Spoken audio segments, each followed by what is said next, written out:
Assalamualaikum warahmatullahi wabarakatuh. Bismillahirrahmanirrahim.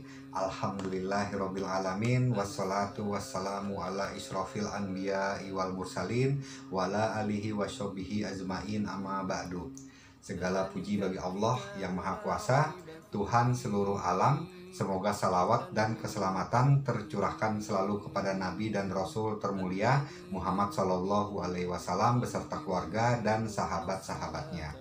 Ketemu lagi bersama saya Rahman di channel Islam Agamaku TV. Pada video kali ini saya akan menjelaskan mengenai tips menyikapi wabah corona sesuai dengan ajaran Islam. Sebelum menonton videonya jangan lupa subscribe, like, dan share. Semoga berkah dan bermanfaat untuk kita semua. Allahu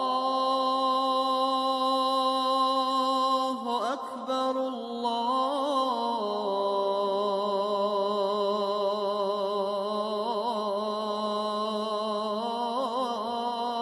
Akbar. Kesehatan merupakan hal yang sangat penting bagi kehidupan manusia. Karena dengan kondisi yang sehat, manusia dapat beraktivitas, beribadah, dan melakukan berbagai hal lainnya. Tanpa kondisi yang sehat, manusia kehilangan daya untuk melakukan aktivitas serta menjalani kehidupan sebagaimana mestinya. Menjaga kesehatan yang berlandasan agama merupakan solusi terbaik untuk dapat mengatasi berbagai permasalahan kesehatan fisik bahkan jiwa, yaitu dengan mematuhi, mengamalkan nilai-nilai agama dan aktivitas kehidupan sehari-hari. Pandemi virus corona atau COVID-19 yang muncul di awal tahun 2020 ini semakin lama semakin membuat kekhawatiran di seluruh dunia. Pandemi virus corona mengubah rutinitas hampir semua orang yang awalnya menghabiskan waktu di luar rumah untuk menekan resiko penularan COVID-19, maka masyarakat harus menerapkan tinggal di rumah. Dan untuk para pekerja diberlakukan work from home atau WFH. Selama virus corona masih menjadi bahaya terbesar di dunia, tetap tinggal di rumah masih menjadi pilihan yang lebih baik. Pentingnya tinggal di rumah saat kondisi bahaya telah diingatkan Allah Subhanahu wa Ta'ala dalam firman-Nya di surat An-Naml ayat 18. Berikut Al-Quran surat An-Naml ayat 18. Artinya, hingga apabila mereka sampai di lembah semut, berkatalah seekor semut, "Hai semut-semut, masuklah ke dalam sarang-sarangmu, agar kamu tidak diinjak oleh Sulaiman dan tentaranya." Sedangkan mereka tidak menyadari.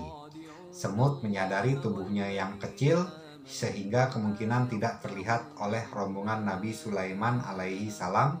Kawanan semut memilih menyingkir dengan tinggal di rumah sarangnya, supaya tetap aman dari resiko terinjak. Yaitu selain dalam kondisi bahaya, tinggal di rumah menjadi pilihan saat keadaan di sekitar dirasa merugikan.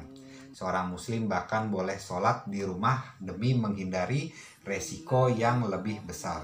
Virus yang sampai saat ini belum ditemukan penangkalnya telah merambah hampir ke seluruh negara-negara besar di dunia, mulai dari Cina, Korea Selatan, Singapura, dan lainnya di daratan Asia, hingga ke Italia, Inggris, dan lainnya di daratan Eropa. Menyikapi pandemi global ini, sebagai seorang muslim, hendaklah kita kembali kepada ajaran-ajaran agama Islam, dan berikut ini beberapa tips yang dapat ditempuh sebagai seorang muslim dalam menyikapi wabah virus corona yang sedang mewabah saat ini. Yaitu yang pertama adalah meminta perlindungan kepada Allah Subhanahu wa Ta'ala. Kita berlindung dari wabah ini kepada Allah sebelum kita berlindung kepada kemampuan diri kita sendiri atau kemampuan makhluk lainnya. Ingatlah bahwa Allah adalah sebaik-baiknya pelindung dan sebaik-baiknya penjaga. Allah berfirman, "Maka Allah adalah sebaik-baiknya penjaga dan Dialah Maha Penyayang di antara para penyayang." Quran surat Yusuf ayat 64. Yang kedua adalah berikhtiar melakukan pencegahan. Di samping berlindung kepada Allah, tentunya sebagai seorang manusia kita juga harus berikhtiar dengan melakukan usaha-usaha pencegahan agar virus ini tidak menular kepada diri kita atau kepada orang-orang yang kita sayangi. Ikhtiar ini bisa dilakukan dalam skala individu maupun skala berjamaah. Ikhtiar dalam skala individu dilakukan dengan mengikuti cara-cara يخادعون الله والذين آمنوا وما يخدعون إلا yang dianjurkan oleh para ahli dalam bidang ini, seperti rutin menjaga kesehatan, rutin menjaga tangan, rutin mencuci tangan, rutin memakan dari makanan-makanan yang baik, rutin memakai masker di keramaian, serta menghindari keluar rumah dan berkumpul di tempat keramaian bila tidak diperlukan. Jadi ikhtiar dalam skala berjamaah maka bisa dilakukan dengan cara melakukan pencegahan agar virus ini tidak menyebar ke skala yang lebih luas lagi, seperti melakukan isolasi kepada mereka yang terkena dampak virus atau mereka yang tercurigai terkena virus. Hal ini berdasarkan makna hadis Nabi Shallallahu Alaihi Wasallam yang berbunyi, apabila kalian mendengar tentangnya wabah penyakit di sebuah tempat, maka janganlah kalian masuk ke dalamnya. Dan bila kalian berada di dalamnya, maka janganlah kalian keluar daripadanya sebagai bentuk lari daripadanya. Hadis riwayat Bukhari dan Muslim. Yang ketiga adalah bertawakal kepada Allah. Setelah melakukan ikhtiar-ikhtiar yang ada, maka pada akhirnya semua kita serahkan kepada Allah. Kita tawakalkan diri kita kepadanya, karena hidup dan mati kita sebagai seorang hamba semua berada di tangannya. Allah berfirman, katakanlah Muhammad, sesungguhnya sholatku, ibadahku, hidupku, dan matiku hanyalah untuk Allah, Tuhan seluruh alam. Quran Surat Al-An'am ayat 162.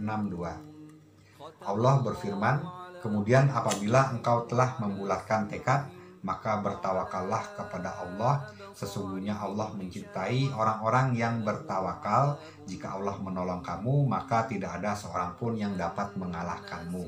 Tapi jika Allah membiarkan kamu tidak memberi pertolongan, maka siapa yang bisa menolongmu setelah itu? Karena itu hendaklah hanya kepada Allah saja orang-orang mukmin bertawakal.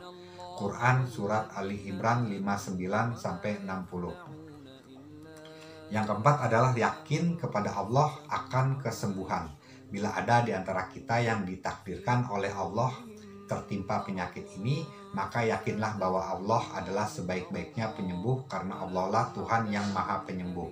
Dan yakinlah juga bahwa tidak ada penyakit yang Allah turunkan, kecuali ada juga obat yang diturunkan bersamanya. Nabi Shallallahu Alaihi Wasallam bersabda, sesungguhnya Allah ketika menciptakan penyakit, maka ia menciptakan penyembuhnya, maka berobatlah. Hadis riwayat Ahmad. Yang kelima adalah jangan melupakan Allah Subhanahu wa Ta'ala. Pandemi COVID-19 akan musnah dengan cepat jika Allah menghendakinya. Karena itu mari kita berdoa kepadanya disertai kesabaran dan istiqomah mengerjakan sholat, serta diiringi keyakinan akan dikabulkan oleh Allah Subhanahu wa Ta'ala.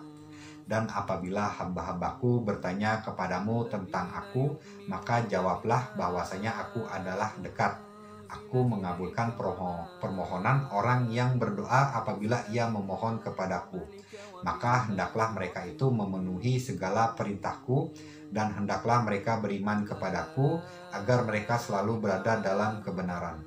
Quran Surat Al-Baqarah 186. Dalam hadis disebutkan pula tidak ada sesuatu yang lebih besar pengaruhnya di sisi Allah Subhanahu wa Ta'ala selain doa. Hadis riwayat Tirmizi, Ibnu Majah, dan Ahmad. Demikianlah ceramah agama yang dapat saya sampaikan pada kesempatan ini. Semoga dapat bermanfaat bagi kita semua dan dapat kita aplikasikan dalam kehidupan sehari-hari. Lebih dan kurangnya mohon dimaafkan. Yang benar datangnya dari Allah Subhanahu wa Ta'ala yang Maha Besar, dan yang salah, khilaf atau keliru itu datangnya dari saya pribadi sebagai manusia biasa yang tidak pernah luput dari salah, khilaf, dan dosa. Jangan lupa subscribe, like, dan share. Tunggu saya di video-video berikutnya tentang agama Islam di channel Islam Agamaku TV. Semoga bermanfaat. Wassalamualaikum warahmatullahi wabarakatuh. Allah